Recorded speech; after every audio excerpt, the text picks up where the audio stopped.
Sir வக்ஃப் இந்த லா முடிஞ்சிருச்சு, அடுத்தது என்ன எதிர்பார்க்கலாம் சார் மோடி கவர்மெண்ட்ல? UCC, uniform civil code.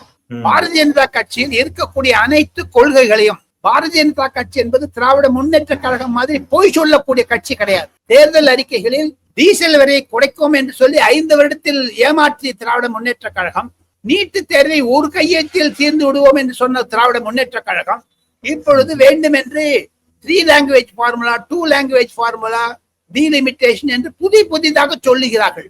எதெல்லாம் இப்ப பாருங்க, தேர்தல் அறிக்கையில் இல்லாததை எல்லாம் கொண்டு வருகிறார்கள். ரூபாய், அந்த ரூபி என்பதை மாற்றுவதில் அவர் என்ன தம்பட்டம் அடித்துக் கொள்ள வேண்டும்?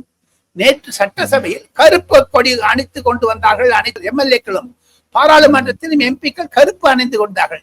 இதே கருப்பை காண்பித்தால் தமிழக சட்டமன்ற சபாநாயகர் அப்பாவுக்கு கோபம் வருகிறது. முதலமைச்சரே ஒரு பேட்ஜ் போட்டு இருக்காரு. எவ்வளவு அர்த்தால் ஜனநாயகத்திற்கு விரோதமான செயல். அந்த பின்னணியில் பார்த்தால் கண்டிப்பாக வக்ஃப் போர்டுக்கு அடுத்தது யூனிஃபார்ம் சிவில் கோடு தான்.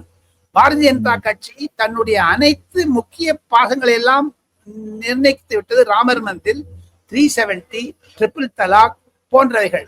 இப்பொழுது பாக் ஆக்குபைட் காஷ்மீர், POK, அதையும் முன்னதாக வைத்திருக்கிறார்கள். யூசிசி என்பது மாநிலத்தினுடைய பிரச்சனை. இப்போது உத்தராகண்டில் அந்த சட்டமாகிவிட்டது. உத்தரப்பிரதேசத்தில் முயற்சிக்கிறார்கள், குஜராத்தில் முயற்சிக்கிறார்கள், மத்திய பிரதேசத்திலும் கோவாவில் ஏற்கனவே இருக்கிறது யூசிசி.